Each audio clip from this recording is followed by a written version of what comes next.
Good morning students, कैसे हैं आप लोग। उम्मीद है आप लोग अच्छे होंगे और उससे भी ज़्यादा उम्मीद है आप लोग पढ़ रहे होंगे और तैयारी कर रहे होंगे। आज मैं फिर एक नया इलेक्ट्रोस्टैट्स का वीडियो लेके आया हूँ।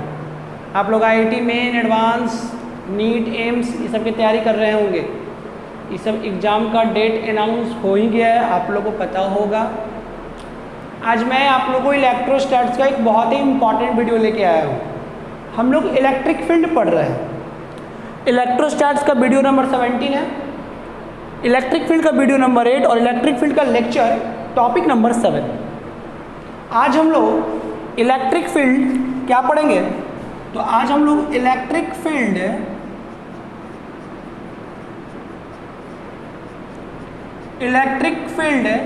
Due to infinite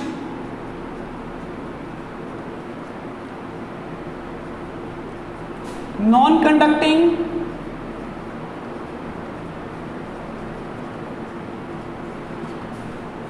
plane sheet, electric field due to infinite non-conducting plane sheet। आज हम लोग इसका इलेक्ट्रिक फील्ड पढ़ेंगे। Electric field due to infinite non conducting plane sheet. देखिए अभी तक हम लोग इलेक्ट्रिक फील्ड में क्या क्या पढ़े।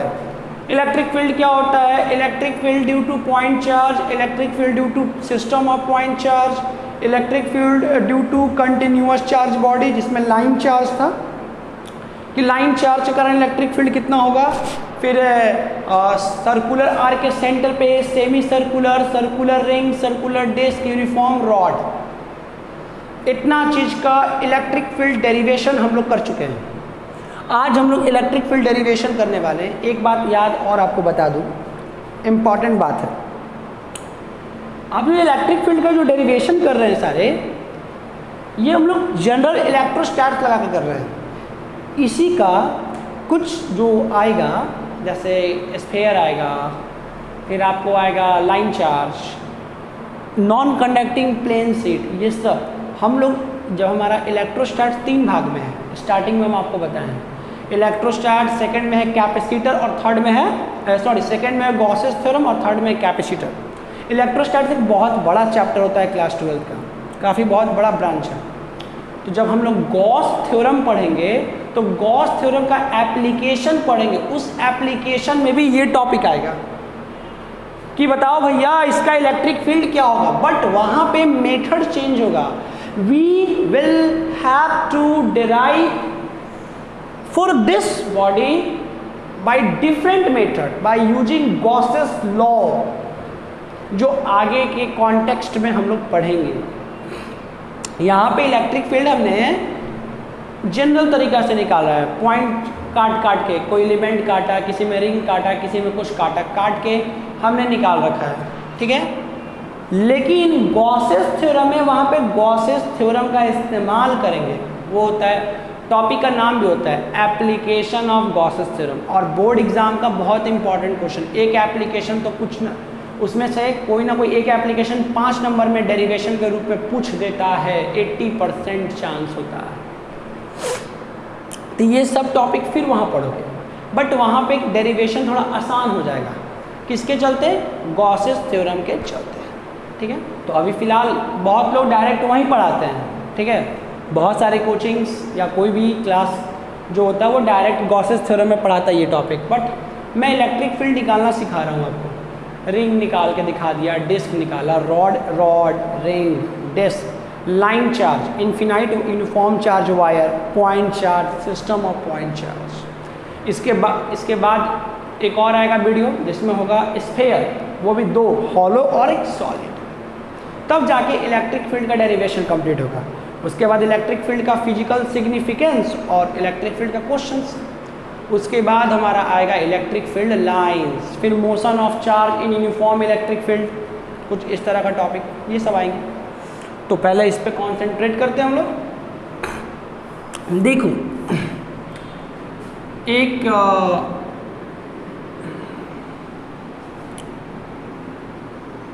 शीट है, प्लेन शीट, प्लेन शीट समझते हैं? एक प्लेन शीट है,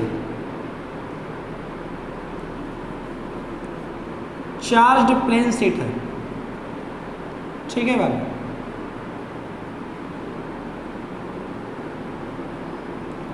और ये क्या है, चारों तरफ से जो है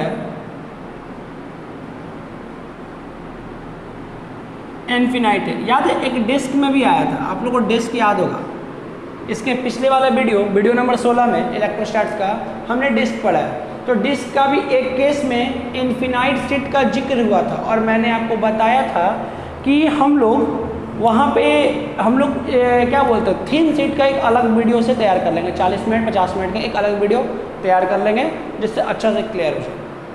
डिस्क जो होता है वो भी इनफिनाइट शीट के जैसा बिहेव करता है जब डिस्क का एक कंडीशन, एक स्पेशल केस आता है जब रेडियस बहुत बहुत बड़ा हो जाता है, वो एक्स वाले डिस्टेंस जो पॉइंट से डिस्क के सेंटर का जो दूरी होता है वो बहुत बहुत छोटा हो जाए और रेडियस बहुत बहुत बड़ा हो जाए। तो ये हमारा एक इनफिनाइट प्लेन शीट है, बहुत इनफिनाइट है, ठीक है, और नॉन कंडक्टिंग है, ठीक है। अभी देखो उतना टाइम यहाँ पे बस इसको डिराइव कर लेंगे जनरल तरीके से, इसका काफ़ी ज़्यादा इंपॉर्टेंस गॉसेस में आएगा और वहाँ पे सवाल, यहाँ पे देख 2 सवाल इसका कर लेंगे काफ़ी है, आगे काम आएगा। ये एक infinite non conducting plane sheet है। आपको पता होगा नॉन कंडक्टिंग प्लेन शीट का जो चार्ज का डिस्ट्रीब्यूशन होगा वो किसके अनुसार होगा, सरफेस चार्ज डेंसिटी, क्योंकि शीट के पास एरिया होता है, surface charge density, surface charge density. ये हमारा क्या है भाई, plane sheet non conducting, infinite non conducting plane sheet. तो अगर जो शीट में जो चार्ज का डिस्ट्रीब्यूशन होगा, ठीक है, वो किसके अनुसार होगा, एरिया के अनुसार, उसको हम लोग कहते हैं surface charge density, half summation equal to Q by A. अगर टोटल चार्ज इस पर क्यू है और इसका टोटल एरिया ए है, ठीक है, तो half summation Q by A. Half summation का मतलब एक यूनिट को कितना चार्ज मिला, ठीक है। और मान लो यहाँ से एक ये पी पॉइंट है, ठीक है,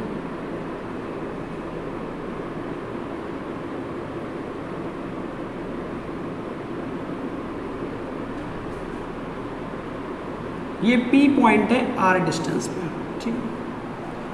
ये परपेंडिकुलर है, परपेंडिकुलर इस तरीके से, जैसे मान लो मेरे पास क्या है, चलो मान लेते हैं, चलो मान लो ये जो मल्टीमीटर है ये प्लेन शीट है, ऐसे, ये ऐसे, तो वो पॉइंट ऐसे है, तो परपेंडिकुलर हुआ ना, इस फेस के वो क्या हुआ, परपेंडिकुलर हुआ ना, तो वो पॉइंट ऐसे है। और कितने डिस्टेंस पे है, आर डिस्टेंस पे है, कितने डिस्टेंस पे है, आर डिस्टेंस पे है, ठीक है। तो हमने यहाँ पे एक लाइन चार्ज कंसीडर किया, यहाँ पे एक लाइन चार्ज कंसीडर किया, लैम्डा, लाइन चार्ज समझते हैं ना, line charge, line charge, line charge या इसको बोलते हैं लीनियर चार्ज डेंसिटी, इसको हम लोग लैम्डा से रिप्रेजेंट करते हैं। तो हम लोग पढ़ चुके हैं, क्या पढ़े हैं, अगर ये कोई वायर है,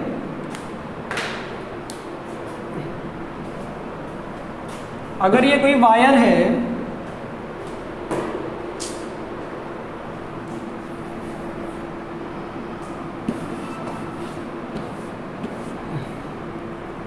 ये कोई वायर है, यूनिफॉर्म चार्ज वायर, कैसा,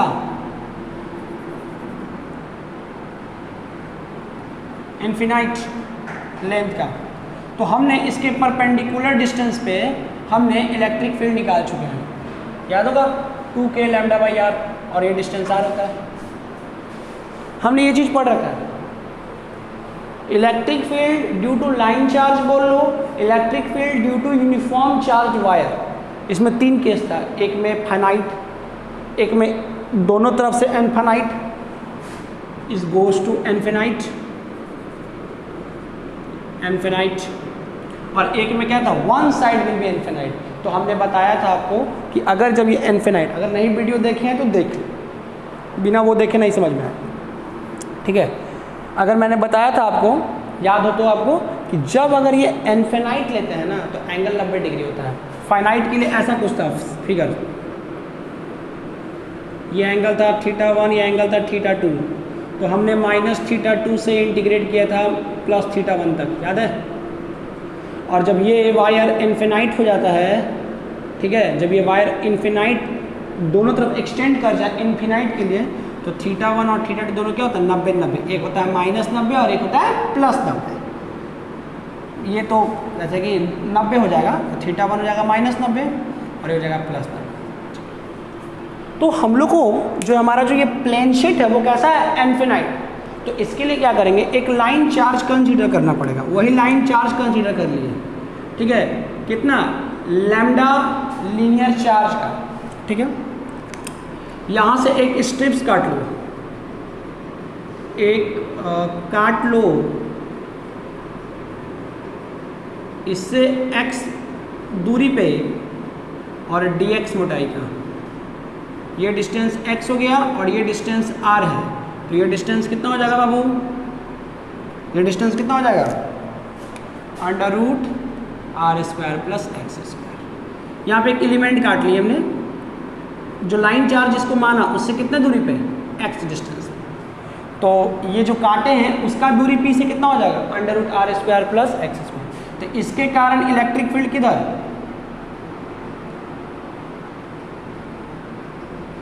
इसके कारण इलेक्ट्रिक फील्ड किधर, इसको इरेज कर देते हैं, इसको, इसके बारे में तो ज्ञान है आपको, इसको हम इरेज कर देना।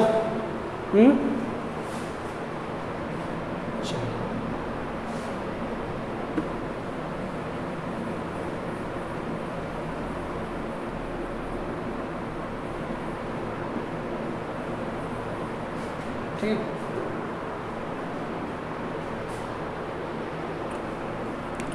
इसको हमने इरेज कर दिया, ठीक है, कोई दिक्कत नहीं। ये एंगल थीटा मान लेते हैं, इसके कारण P पे इलेक्ट्रिक फील्ड इधर, ठीक है, एक्सिस ड्रॉ कर लो कुछ ऐसा, ये थीटा, ठीक है।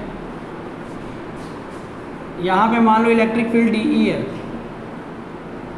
कितना है DE, तो इधर कितना हो जाएगा electric field, DE cos theta और ये DE sin थीटा।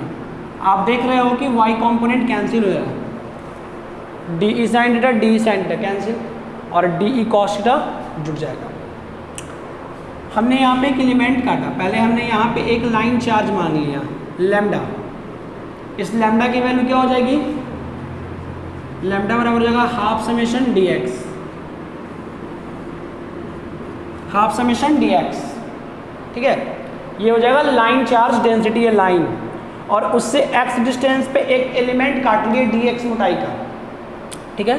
तो ये जो काटे वो P से कितना दूरी हो गया, √r² + x²। तो इसके कारण इलेक्ट्रिक फील्ड कितना, इसके कारण इलेक्ट्रिक फील्ड कितना, DE मान लेते हैं एंगल थीटा, तो ये एंगल थीटा, तो इधर DE cos थीटा और DE sin theta, DE cos theta और DE sin थीटा।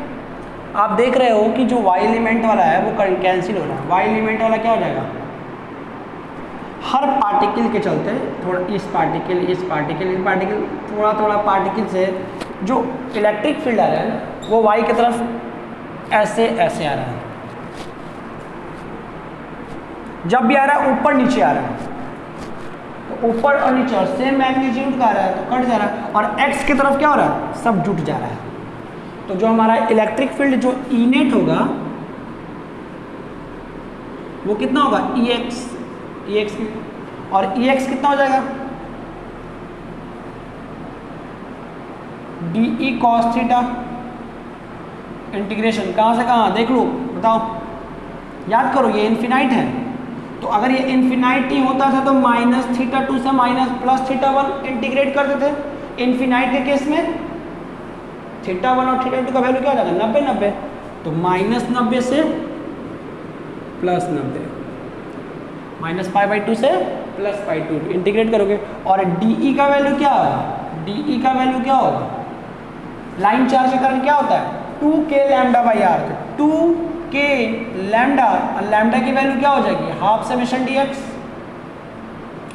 और r क्या होता है डिस्टेंस, यहाँ पे डिस्टेंस क्या है under root r square plus x square. ये आपकी डी की वैल्यू हो गई। तो कितना आ गया integration minus pi by two plus pi by to, D की वैल्यू क्या हो गई 2k लैम्डा। तो लैम्डा का वैल्यू कितना, लैम्डा ये लाइन चार्ज है, इसका नाम दे दो ए बी। ए रेड से नहीं दिख रहा है, चलो ब्लू देते हैं, ए एंड बी, ठीक है। यहाँ लिख देते हैं A B is considered as a line charge of lambda linear charge density, ठीक है। और ये सी डी है, मान लेते हैं सी डी।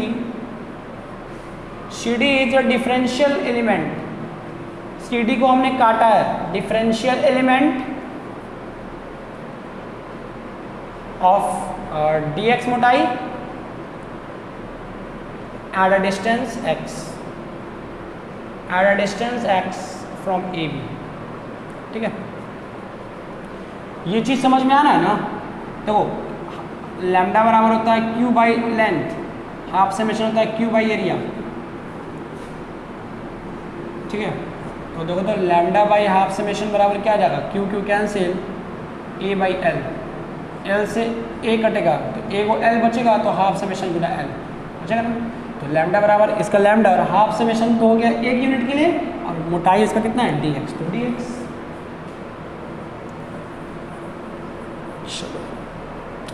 तो 2k लाइन चार्ज का क्या होता है formula 2k lambda by are. तो 2k लैम्डा का value half d x, half summation d, और डिस्टेंस कितना है under root r square plus x square, और इन्फिनाइट का है, दोनों तरफ इन्फिनाइट है, तो कहाँ से कहाँ इंटीग्रेट करेंगे 90 से माइनस 90 से प्लस 90, नीचे वाला के लिए माइनस 90, ऊपर वाले के लिए प्लस 90, ऐसा आप लोग पढ़ चुके हैं। ये अगर ऐसे रहता फाइनाइट तो माइनस थीटा 2 से प्लस थीटा 1, लेकिन जब दोनों इनफाइनाइट होता है ना, तो दोनों थीटा 1 और थीटा 2 की जो वैल्यू होती है वो 90 हो जाता है। आपको ऐसा पहले बताया हुआ है। अब इसको इंटीग्रेट कर लो। इंटीग्रेट करने के लिए क्या करना पड़ेगा ट्रिग्नोमेट्रिक सब्स्टिट्यूशंस, नोट कीजिए, हम मिटाने वाले हैं। 1 2 3 4, इसको मिटा दो।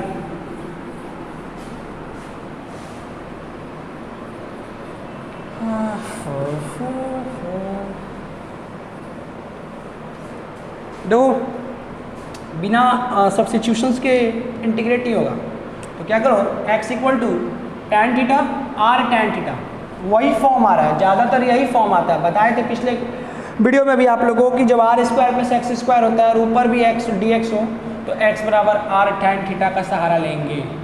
तो टैन थीटा कितना आ जाएगा भाई D X by D theta, R sec square D theta, तो डी एक्स बराबर R sec square theta D theta. Put करो वैल्यू, कितना है E net, integration minus pi by two से plus pi by two, 2k lambda तो बाहर ही निकाल देना, 2k हाफ समेशन, dx का वैल्यू हो गया R sec square theta D theta, और नीचे कितना हो गया R square plus x square, तो are square sec square R sec theta हो जाएगा ना बाबू। आर से आर कैंसिल, एक सेक कैंसिल,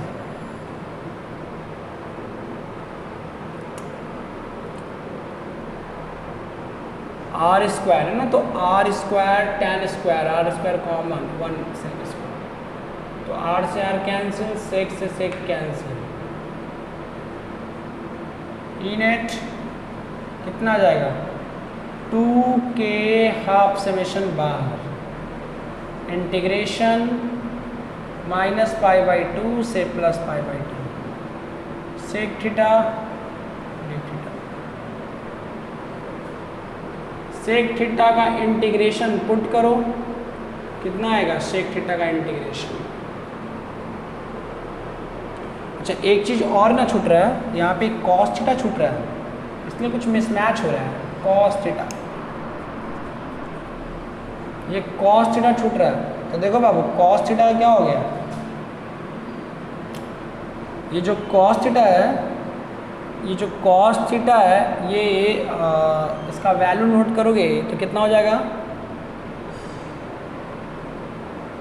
cos थीटा की वैल्यू हो जाएगी, एक मिनट, थोड़ा सा cos थीटा छूटा है तो थोड़ा सा इसको बढ़ाना पड़ेगा, ये सिर्फ DE का वैल्यू है इतना, और ये cos थीटा भी है ना, तो cos थीटा छूट गया है ना, तो cos थीटा का वैल्यू यहाँ से कितना हो जाएगा, cos थीटा की वैल्यू हो जाएगी r, 2k half summation dx r बट्टा under root x r square plus x square, तो पहले से है और फिर आएगा तो are square plus x square minus pi by 2 से प्लस पाई बाई 2, ठीक है, is that clear.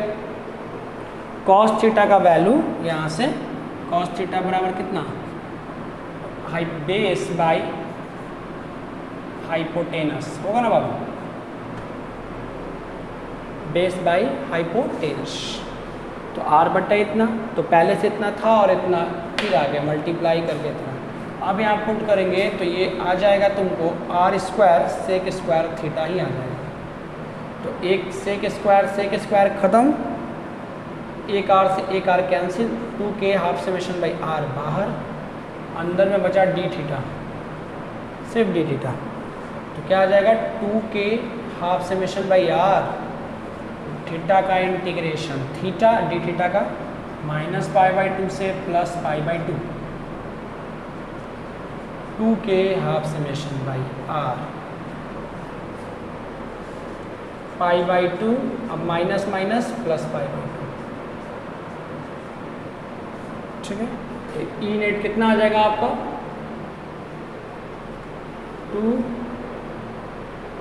4 pi epsilon nought के का value half summation pi by 2 plus pi by 2 pi, ठीक है, pi by 2 plus pi by 2, pi से pi cancel, 2 से 2 कैंसिल, half summation by 2 epsilon not, ये हमारा ई नेट,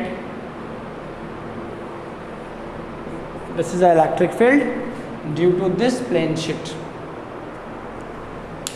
लैम्डा का वैल्यू देख ही रहे हो, DE cos थीटा, तो DE का वैल्यू लाइन चार्ज के लिए होता है कितना, 2k लैम्डा बटा डिस्टेंस, परपेंडिकुलर डिस्टेंस होता है इंटू cos थीटा का वैल्यू छूट रहा था, तो cos थीटा का वैल्यू r बट्टा इतना डाल दोगे, ये रिजल्ट आएगा। अब x बराबर r tan theta late substitute करके पुट करके इंटीग्रेट कर दीजिए।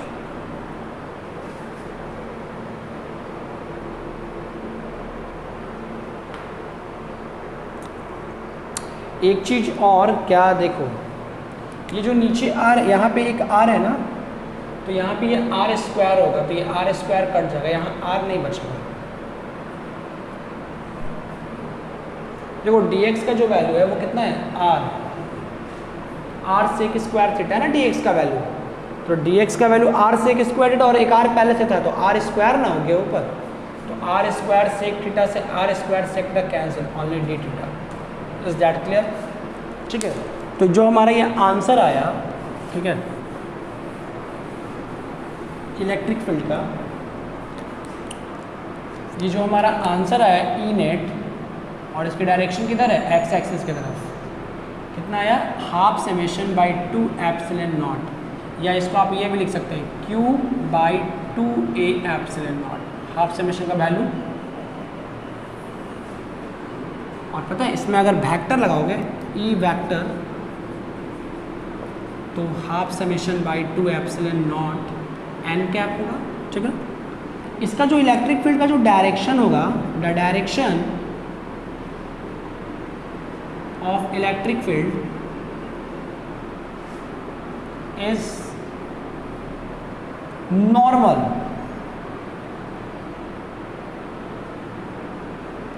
टू द शीट, जो शीट था ना उसके नॉर्मल डायरेक्शन में इसका इलेक्ट्रिक फील्ड का डायरेक्शन होगा। और एक सबसे खास बात देख रहे हैं क्या, जिसका जो ई नेट है ना, ई नेट जो half summation by 2 epsilon nought आया है एन कैप, जो है ना, this is independent, this is independent, किसके independent, this is independent of distance R. तो इसमें इसकी इलेक्ट्रिक फील्ड में आर आया है, नहीं ना आया है आर, इसका मतलब इलेक्ट्रिक फील्ड आर की क्या है, इंडिपेंडेंट। मतलब अगर कोई पॉइंट है, अगर वो पॉइंट यहाँ पे होगा तब भी इलेक्ट्रिक फील्ड सेम, अगर ये पॉइंट यहाँ पे होगा तब भी electric field same. It doesn't matter what distance of point from the line charge, this is independent of distance. ये डिस्टेंस के इंडिपेंडेंट है। तो जब जो डिस्टेंस के इंडिपेंडेंट होता है, इसको नोट कर ले, पहले इतना नोट कर ले, इतना लिखा गया, ये आपका इलेक्ट्रिक फील्ड निकल गया, ठीक है।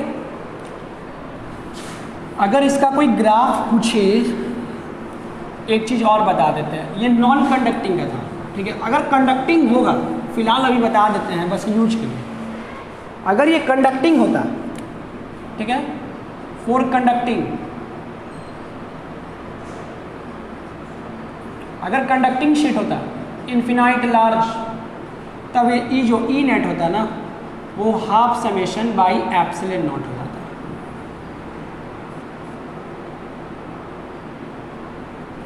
अगर कंडक्टिंग शीट होगा तो अभी कैसे होगा, क्या होगा, गॉसेस लॉ पढ़ाने के टाइम बताया जाएगा। अभी बस शॉर्टकट में बता दिया गया है। बहुत सारे लोग तो डायरेक्ट वहीं स्टार्ट करते हैं, पर चलो कोई नहीं। आपको अगर सवाल में कंडक्टिंग शीट लिखा होगा तो ये नॉन कंडक्टिंग शीट तो हाफ समेशन बाई 2 एप्सिलॉन याद रखना है।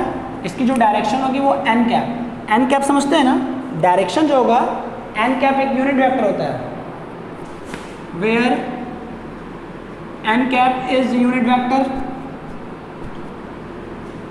एन कैप क्या है, एक यूनिट वेक्टर है जो क्या रिप्रेजेंट करेगा, the direction is normal to the sheet, surface of sheet. अब बात करते हैं इसकी ज्योमेट्रिकल मीनिंग। कौन सा मीनिंग, ग्राफ का, दोनों के लिए। आप देख रहे हो कि इलेक्ट्रिक फील्ड जो है वो क्या है, ज्योमेट्रिकल मीनिंग। जो इलेक्ट्रिक फील्ड है जो क्या है, जो इलेक्ट्रिक फील्ड है वो क्या है, डिस्टेंस के इंडिपेंडेंट। और ज्योमेट्रिकल मीनिंग जो ग्राफ आता है वो डिस्टेंस के लिए आता है। ये ले लीजिए नॉन कंडक्टिंग के लिए और ये कंडक्टिंग के लिए, ठीक है। इसका इलेक्ट्रिक फील्ड बोलेगा एक्स पे आर है और वाई एक्सिस पे इलेक्ट्रिक फील्ड है। मान लेते हैं electric field half summation by 2 epsilon not है, ठीक है। ये लाइन ऐसे हो जाएगा डायरेक्ट, क्योंकि ये इस पर चेंज ही नहीं करता, कांस्टेंट है, चेंज ही नहीं करता। Half summation by 2 epsilon not, यहाँ पे भी उतना ही, यहाँ पे भी उतना ही, ठीक है, यहाँ पे भी। जैसे मान लीजिए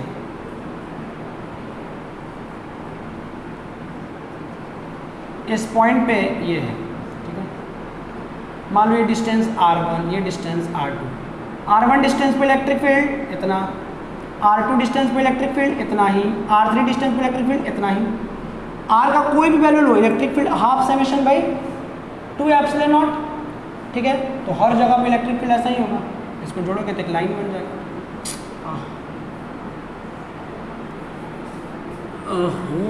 ऐसा कुछ, ठीक है।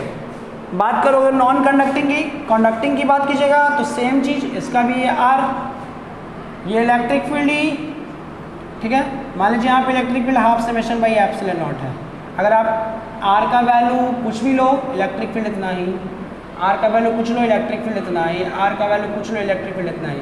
हर जगह इलेक्ट्रिक फील्ड कितना, half summation by epsilon not. इसका भी ग्राफ कुछ ऐसा हो जाएगा। ये ग्राफ हो गया दोनों का, ये फॉर्मूले होंगे दोनों के। ज्योमेट्रिकल जो मीनिंग होता है, electric field versus distance of point from the body, from the charge body, from the point charge. जितना भी जो इलेक्ट्रिक फील्ड का जो ग्राफ आता है, जनरली 90% केस में वो ग्राफिकल मीनिंग किसके साथ आता है, डिस्टेंस के साथ। अब शायद कुछ चेंज कर दे, वो अलग बात है। अब मान लो कोई बोलेगा कि बताओ ग्राफ कैसा बनेगा, electric field versus r. R क्या था, डिस्टेंस, परपेंडिकुलर डिस्टेंस किसका भाई, पॉइंट का, किससे, प्लेन शीट के सरफेस से, जहाँ लाइन चार्ज काटे थे वहाँ से। तो हमारा जो भी ज्योमेट्रिकल मीनिंग ग्राफ बनता है वो इलेक्ट्रिक फील्ड का किसके साथ बनता है, आर के साथ बनता है। किसके साथ? आर के साथ। आर क्या है? डिस्टेंस। आर क्या है? डिस्टेंस। तो यहाँ पे जो हमारा इलेक्ट्रिक फील्ड है इन दोनों केस में, याद करो डिस्क का भी एक केस आया था, डिस्क में भी जो केस हम बता चुके हैं पहले, उसमें भी इलेक्ट्रिक फील्ड का फॉर्मूला ये आता है, उसका भी ग्राफ ऐसा बनेगा। इलेक्ट्रिक फील्ड क्या होता है? डिस्टेंस के इंडिपेंडेंट, मतलब पॉइंट अब कहाँ है, ठीक है, पॉइंट अब ये कहाँ है कोई फर्क नहीं पड़ता।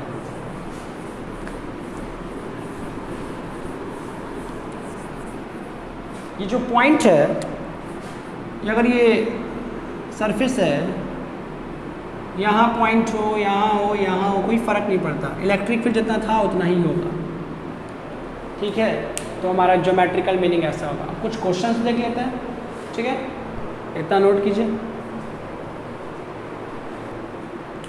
देखिए बाबू, पहला question, if an isolated infinite sheet contains Q1 on it's one surface and charge Q2 on it's one surface, one नहीं इट्स अदर सरफेस एंड, अच्छा एक ही चीज़ बार बार लिख दी, दो बार लिख दी ना, Q1 on its one surface and charge Q2 on its other surface, ये मिटा दीजिए। Then prove that electric field intensity at a point in front of sheet will be, if an isolated infinite sheet contains Q1 on its one surface and charge Q2 on its other surface, then prove that electric field intensity at point in front of sheet will be इतना। देखो सवाल क्या है, infinite sheet है, ठीक है, non conducting, कहता है एक तरफ चार्ज कितना है Q1 और दूसरी तरफ चार्ज कितना है Q2, और Q1 प्लस Q2 का वैल्यू Q दिया है। तो हमको प्रूफ करना है कि एक पॉइंट पे electric field, then prove that electric field intensity at a point in front of sheet will be इतना। मान लीजिए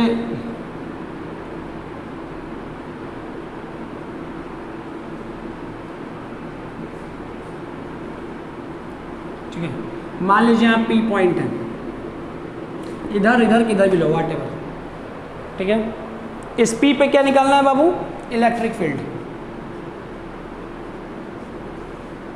तो P पे इलेक्ट्रिक फील्ड निकालने के लिए पहले Q1 के कारण निकालेंगे, वेक्टर सम देंगे, फिर P पे Q2 चार्ज के कारण निकालेंगे, ठीक है। हमने इलेक्ट्रिक फील्ड का फॉर्मूला पढ़ रखा है कितना? Half summation by 2 epsilon not, इसी को लिख सकते हैं Q बाई 2A एप्सिलॉन नॉट, ठीक है। यहाँ पे Q1 के टर्म में है तो आप Q ये वाला यूज कीजिए, कितना कितना होगा बाबू? P1 पे Q1 के कारण कितना होगा? हाफ समेशन नहीं लेंगे Q1 बाई 2, एरिया A मान लेते हैं, एरिया A दिया है ना, हाँ A दिया, A हाफ समेशन, ठीक है, N कैप, ठीक है, डायरेक्शन, ये इलेक्ट्रिक फील्ड। और बताओ नेगेटिव की पॉजिटिव, तो ये Q1 पॉजिटिव चार्ज है बाबू, तो P पे जो इलेक्ट्रिक फील्ड होगा इससे क्या होगा? दूर भागेगा कि पास? दूर, ठीक है। Q1 का इलेक्ट्रिक फील्ड किधर? माइनस दे दो, ठीक है। अब निकालो Q2 के कारण, तो फॉर्मूला तो वही लगेगा, बस Q1 की जगह Q2A epsilon not N cap, minus की प्लस, इसका भी माइनस और N कैप लगा दो, क्योंकि Q2 भी पॉजिटिव चार्ज है, तो इसके कारण P पॉइंट पे इलेक्ट्रिक फील्ड किधर? दूर भागेगा, इसके कारण भी इलेक्ट्रिक फील्ड किधर भागेगा?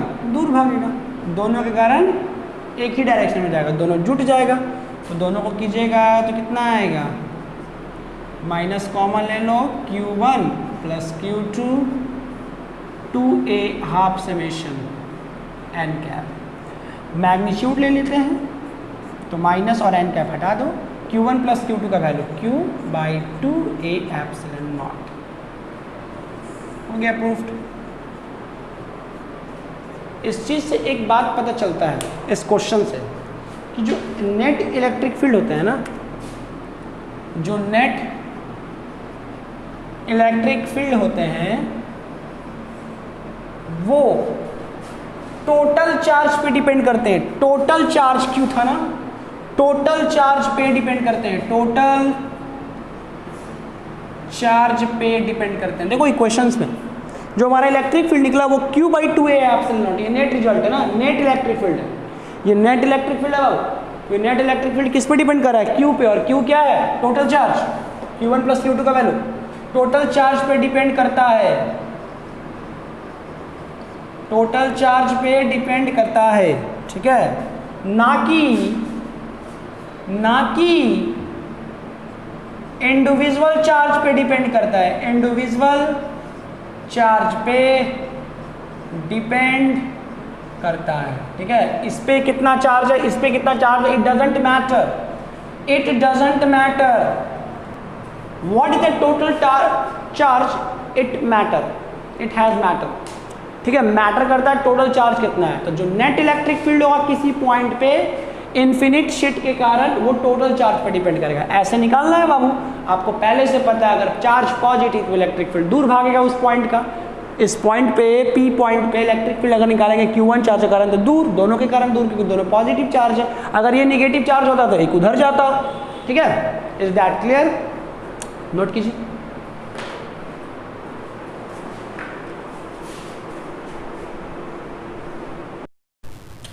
तो ये दूसरा क्वेश्चन है, पहला क्वेश्चन कर लिए बाबू हम लोग, एक प्लेट था और उसके एक तरफ चार्ज Q1 और दूसरे तरफ चार्ज Q2 था, निकाल लिए। ये दूसरा क्वेश्चन है, ठीक है, इनफिनाइट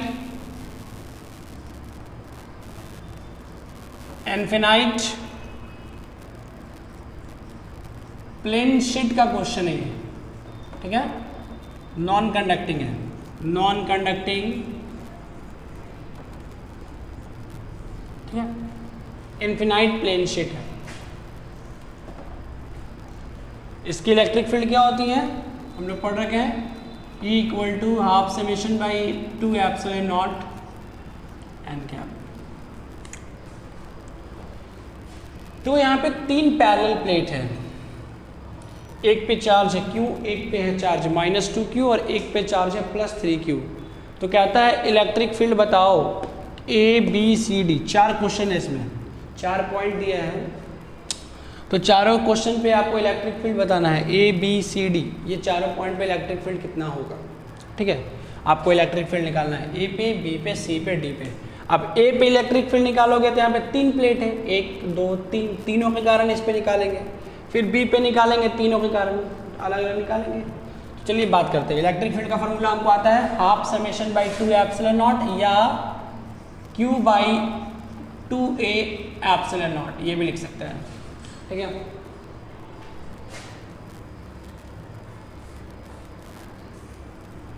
चलो, एट पॉइंट ए पॉइंट पे इलेक्ट्रिक फील्ड निकालते हैं, ठीक है। तो इलेक्ट्रिक फील्ड निकालेंगे ए पे, तो ए पे इलेक्ट्रिक फील्ड निकालेंगे तो किसके कारण इलेक्ट्रिक फील्ड निकलेगा, Q चार्ज के कारण, वेक्टर सम -2 के कारण, वेक्टर सम 3Q के कारण, ठीक है। चलो इलेक्ट्रिक फील्ड निकालो, कितना है Q, सब प्लेट का एरिया ए ही है, ठीक है, आइडेंटिकल प्लेट है सबका, खाली चार्ज अलग अलग है लेकिन एरिया सबका क्या है ए। तो AQ/A2 epsilon not an cap, negative की पॉजिटिव, ये पॉजिटिव चार्ज है, इस प्लेट के कारण इसका जो इलेक्ट्रिक फील्ड होगा वो किधर भागेगा, इधर माइनस में, ठीक है। चलो अब B इसके कारण निकालो, A पे ये निगेटिव चार्ज है ना, तो Q 2Q चार्ज है ना, 2Q area 2A epsilon not an cap, इसका प्लस होगा बाबू, क्यों, ये निगेटिव चार्ज है, तो इस निगेटिव चार्ज प्लेट के कारण जो पॉइंट पे फील्ड होगा वो किधर होगा, उधर। निगेटिव चार्ज के कारण अगर फील्ड निकलता है तो जिस पॉइंट पे निकालते हैं उस पॉइंट का डायरेक्शन उस प्लेट की तरफ हो जाएगा, अगर पॉजिटिव चार्ज है तो प्लेट से दूर जाएगा, तो प्लेट की तरफ पॉजिटिव। अब तीसरा 3Q के कारण निकालोगे तो कितना हो जाएगा, 3Q/2A epsilon not an cap, इसका भी निगेटिव, पॉजिटिव चार्ज है ए पे, इलेक्ट्रिक फील्ड का डायरेक्शन इधर, इस पॉइंट पे इस प्लेट के कारण इलेक्ट्रिक फील्ड इतना और डायरेक्शन किधर, दूर भागेगा, निगेटिव। सबको सॉल्व कर लो, देखो ये दोनों जुट जाएगा तो हो जाएगा -4q, और -4q में से 2q गया, देखो नीचे का सब सेम है, तो 2a ये epsilon naught common, -q + 2q - 3q is equal to -2q by 2a epsilon naught, 2 cancel, ठीक है, 2 कैंसिल, n कैप। अगर सिर्फ मैग्नीट्यूड की बात करोगे तो q बाई a एप्सिलॉन नॉट, ठीक है, माइनस n कैप क्या दिखाएगा, perpendicular to the left side, perpendicular to the left side, ये a पॉइंट हो गया। एट पॉइंट b की बात करेंगे,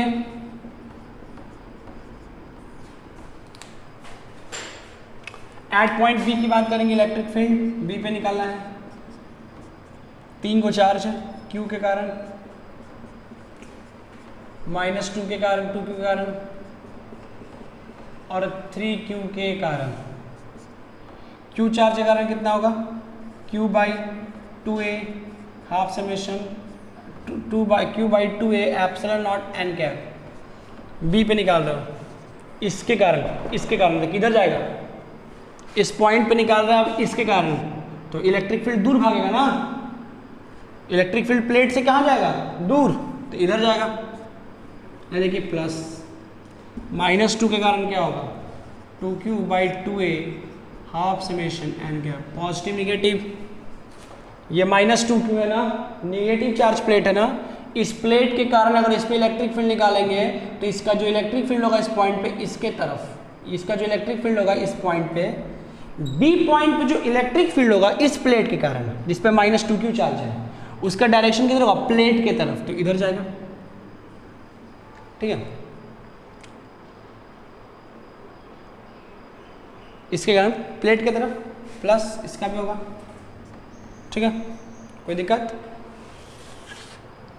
इससे दूर भागेगा तो भी इधर, इसके तरफ जाएगा तो भी इधर। अब 3q के लिए देखते हैं, 3q by 2a epsilon not n cap, negative positive, ये पॉजिटिव चार्ज है, ठीक है, ये पॉजिटिव चार्ज है, तो इस प्लेट के कारण जो इलेक्ट्रिक फील्ड निकलेगा b पे, वो दूर भागेगा, इधर नहीं जाएगा ना, वो तो दूर भागेगा, इधर जाएगा ना, ये पॉजिटिव चार्ज प्लेट है, तो जो इस पे फील्ड निकालेंगे b पे इस प्लेट के कारण, उसका डायरेक्शन क्या होगा, इलेक्ट्रिक फील्ड का डायरेक्शन दूर भागेगा, यानी इधर, माइनस में, ये तो साफे कट गया, 0, b पे electric field, net electric field 0, c पे निकालो,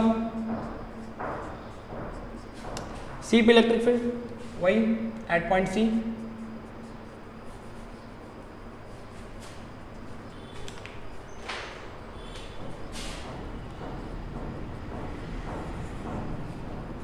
हम तो ठहरे परदेसी, at point c, at point c पे निकालेंगे, किसके कारण, q charge, -2q charge plus 3q charge, समझ में आ रहा है, आ ही रहा, q बाई 2a एप्सिलॉन नॉट, ये फॉर्मूला होता है n cap, charge q, area a, तो q बाई 2a एप्सिलॉन नॉट, डायरेक्शन क्या होगा, अब हम निकाल रहे हैं c पे, ठीक है बाबू, डायरेक्शन को समझिए, ये प्लेट है, इस प्लेट के कारण c पे, ये प्लेट पे कौन सा चार्ज है, पॉजिटिव, तो जो इसके कारण इलेक्ट्रिक फील्ड होगा c पे, उसका डायरेक्शन क्या होगा, प्लेट के तरफ या प्लेट से दूर, अगर प्लेट पे पॉजिटिव चार्ज है तो प्लेट से दूर, यानी किधर जाएगा, इधर, plus 2q by 2a epsilon not, charge का मैग्नीट्यूड लेंगे, नेगेटिव नहीं लेना, -2q मत लेना, वो तो डायरेक्शन डिपेंड करेगा n कैप। अब बताओ, ये c है, ये c पॉइंट है, इसके कारण इलेक्ट्रिक फील्ड उतना निकाल दिए, मैग्नीट्यूड, डायरेक्शन क्या होगा, तो अब इस पॉइंट का जो इलेक्ट्रिक फील्ड होगा प्लेट के तरफ जाएगा, इधर, इस पॉइंट पे जो इलेक्ट्रिक फील्ड होगा इस प्लेट के कारण, वो उसका डायरेक्शन किधर होगा, प्लेट के तरफ, क्योंकि प्लेट पे नेगेटिव चार्ज है, यानी नेगेटिव। और तीसरा,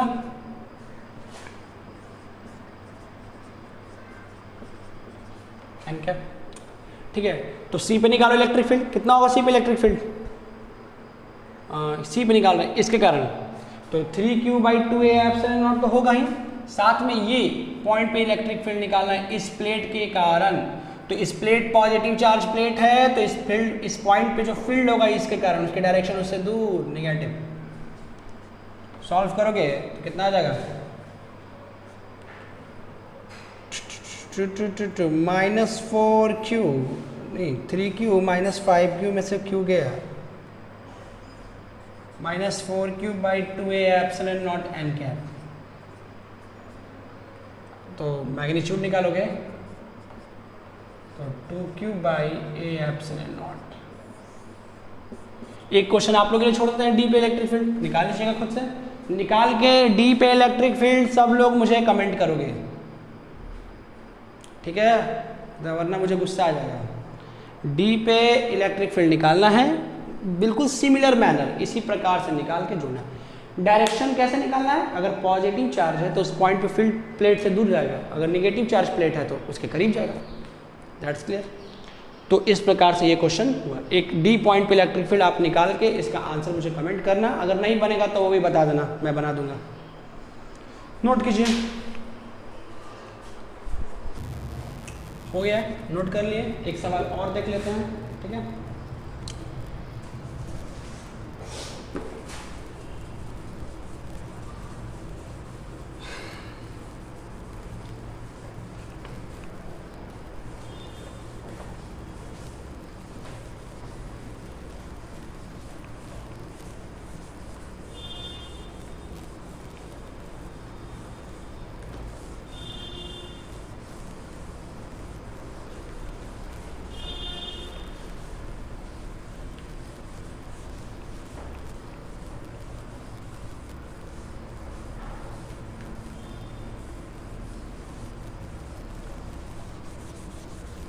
देखिए तीसरा नंबर सवाल कहता है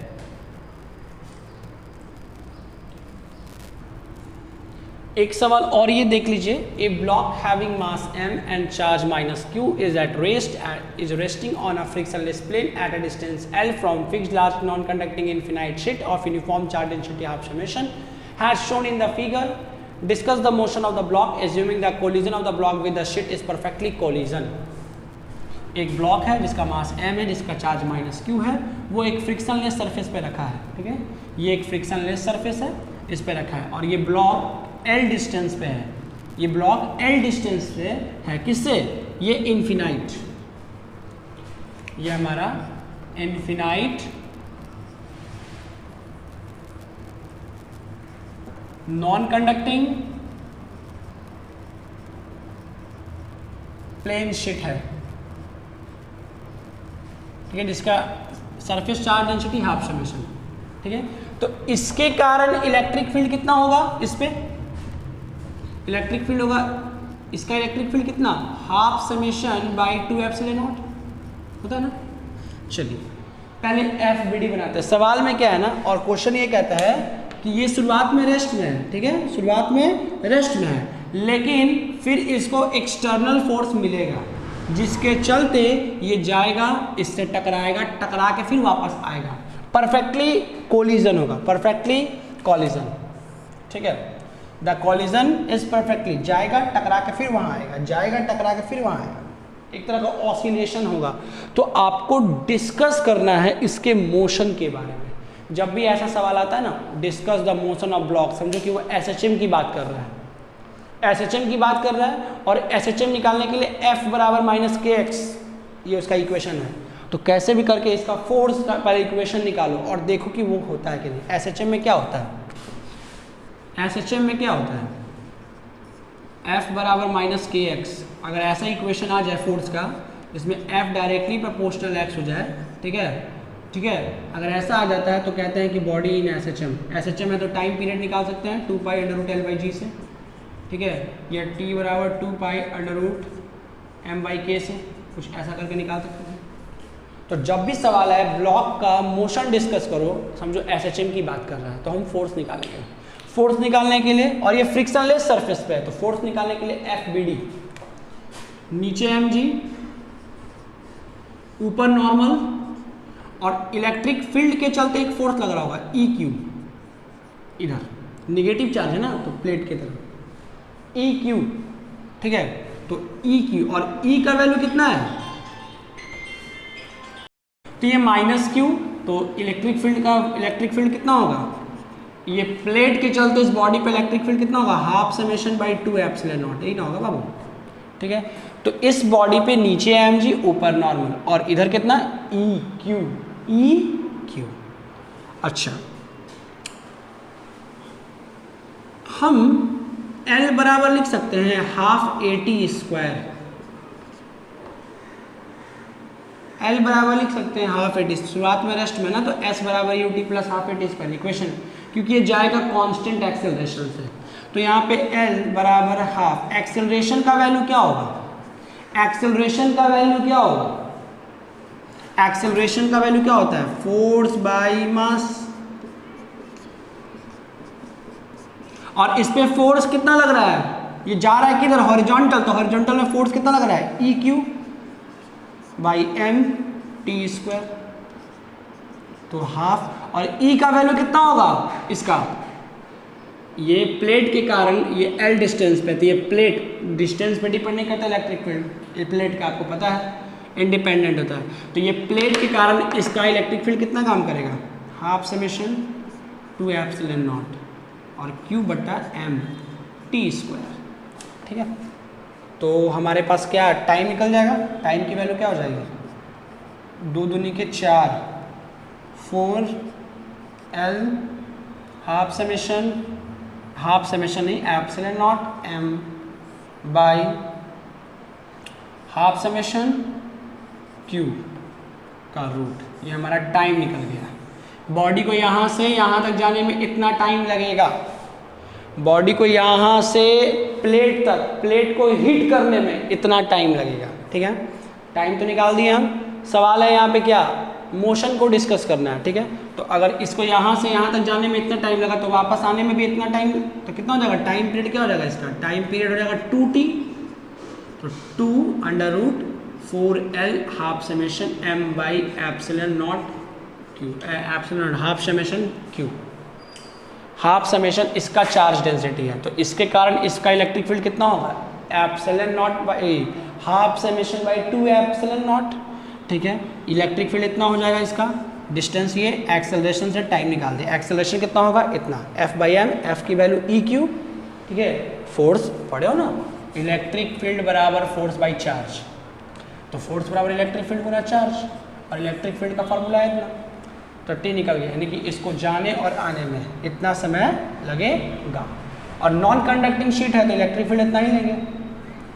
अब बात करना है इसका डिस्कस, तो फोर्स बराबर कितना है ई क्यू, ऊपर वाला फोर्स नीचे वाला फोर्स तो बैलेंस है, नीचे एम जी ऊपर नॉर्मल, एक दूसरे को बैलेंस कर रखा है, एक ये फोर्स लग रहा है हॉरिजॉन्टल ई क्यू, ई की वैल्यू क्या है, half summation by 2 epsilon not Guna Q, यही ना है। देखो तो एफ में एक्स कहीं आया है, एफ में एक्स कहीं आया है, एफ जो है वो किसके प्रोपोर्शनल है, F is independent, F is independent of x, F is independent of x, x है ही नहीं इसमें, तो एफ इंडिपेंडेंट है, तो ये ऑसिलेट करेगा, यहाँ से यहाँ जाएगा फिर यहाँ आएगा, यहाँ से यहाँ तक जाने में इतना टाइम लगाएगा, फिर उतना टाइम इतना आने में, ऐसे जाएगा, ऑसिलेट करेगा, बट ये ऑसिलेशन एसएचएम नहीं होगा, ठीक है।